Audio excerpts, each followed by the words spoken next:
Hello, everyone, and welcome back to the STEAM Forward podcast. As always, I'm your host, Savannah, and today our guest is Dr. Lisa Johns. And Dr. Lisa has her doctorates in environmental science and policy. And the really exciting part about Dr. Lisa is she's going to share all her knowledge and expertise and just bring new, exciting ideas to Gen 2050. And so everybody help me welcome Dr. Lisa. Hello, Dr. Lisa. How you doing? Great. How are you? Good. Okay, so let's just dive in. Just give us some background on yourself. Are you a Miami native? Have you lived here your whole life? Yes, actually. I grew up here. I actually experienced Hurricane Andrew. Oh, wow. Yeah. So that's one of my first early Miami memories, very early. Yeah.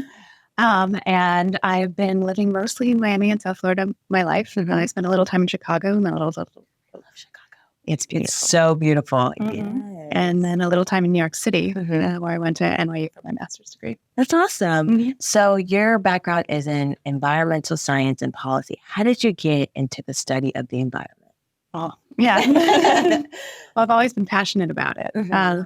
It's something that just has been drawn outside since I was younger. Yeah. I think many people feel very similarly. There's something that happens when you're outside in nature, particularly when there's plants and animals and things around and you're making connections and digging in the dirt. Through growing up and education, learning about certain issues that are happening and ways of doing things that are not necessarily, for the best for the planet or for people. So my interest and passion led me towards course of study where I learned a little bit more about that. So do you think growing up in such a busy city like Miami, it really, unfortunately, has exposed you to a lot more environmental problems than if you were to grow up in like a smaller, more quiet town? Well, I think each town has its own Absolutely types of things. Definitely the big city, we have more complex problems. In Miami in particular, has been listed as ground zero for impacts related to climate change, like sea level rise. Looking for in this generation's time, some substantial changes that will impact daily life. Yeah. So in your doctorates, can you explain the policy aspect of that? Okay, yeah. So I went to the University of Miami, and we was part of an interdisciplinary program. So we studied some of the physical sciences and then some of the social sciences as well as policy. Because all these things are interacting in a way. In order to create actual solutions, we need to understand the problem and we need to understand how we can work together to fix it. So that was the policy aspect. So bringing solutions, not just problems. I love that. I mean, understanding the problem is crucial, but then also understanding, okay, how can we work together to implement the solutions? Right. And Martina talked about that sometimes the solutions is just adapting to what's new. Like, do you have a take on that? Sometimes just adapting. I would challenge us to be a little more proactive.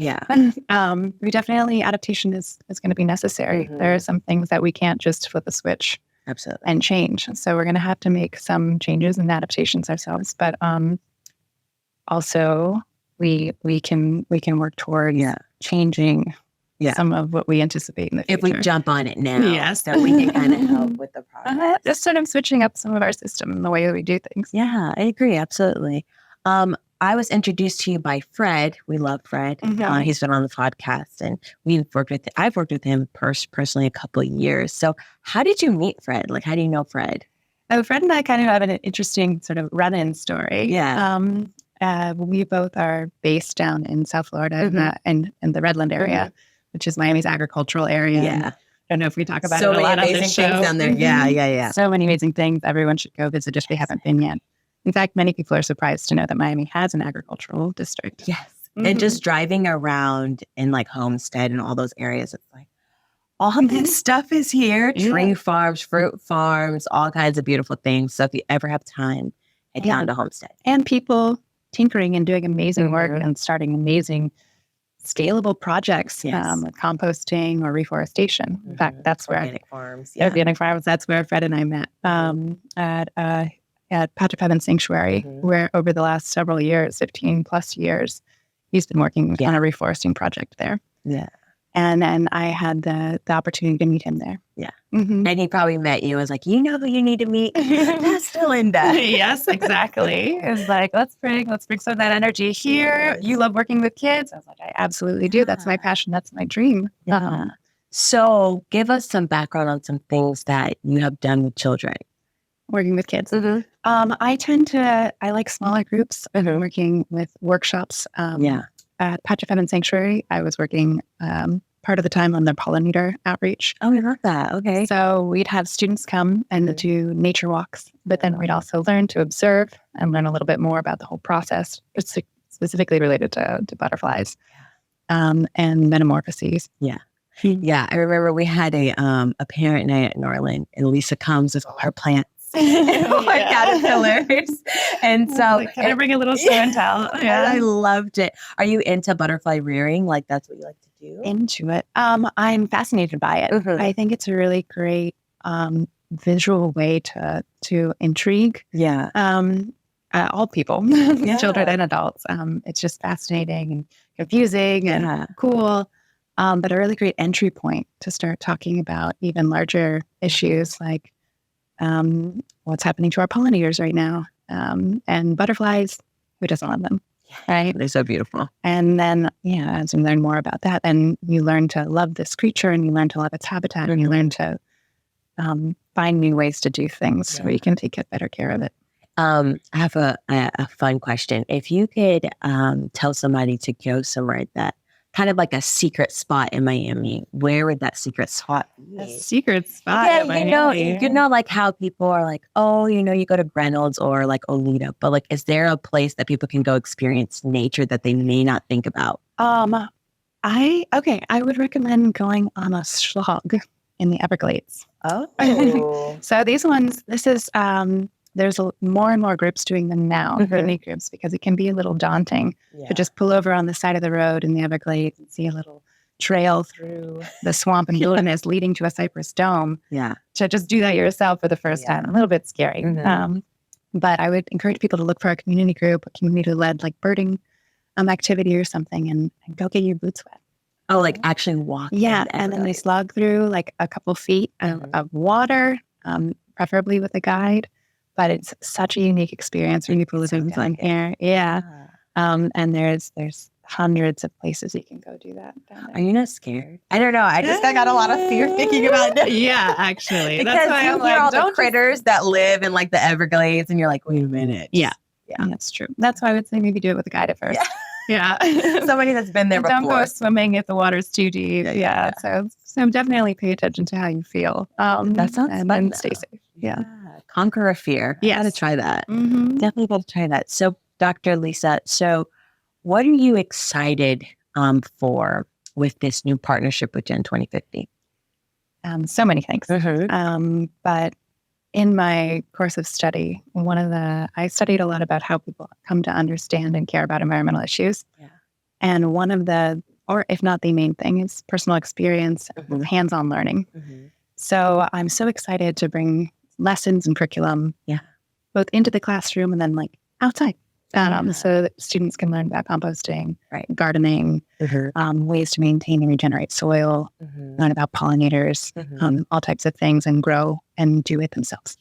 Love that. So what would be the idea if like you had, this is what you're taking away from Gen 2050, what would it be for the students? The overarching goal for me would be that I am capable and empowered to be a leader in environmental stewardship. I love that. Environmental stewardship. And Lisa, what's next for you? I know you're with Gen 2050. I know you have your doctorates, but is there anything that you're aspiring to work on? I do have a very exciting passion project that I'm working on, where I am starting with one of my best friends, a native plant nursery. Oh, I love that. So that there's a growing movement right now for people who want to help transform some of their grass lawn into native habitat. Yeah. Like a pine rockland. It can be that. Mhm. That's where you're located.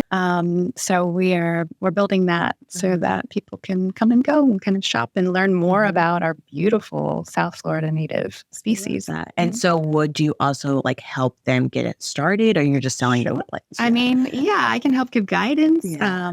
There's a lot of resources and material out there. I don't know where it's going to go from here. To begin, we just want to make it easier for people to learn about and purchase some of these plants so they can make more of it, so we can have more of it around. Yeah.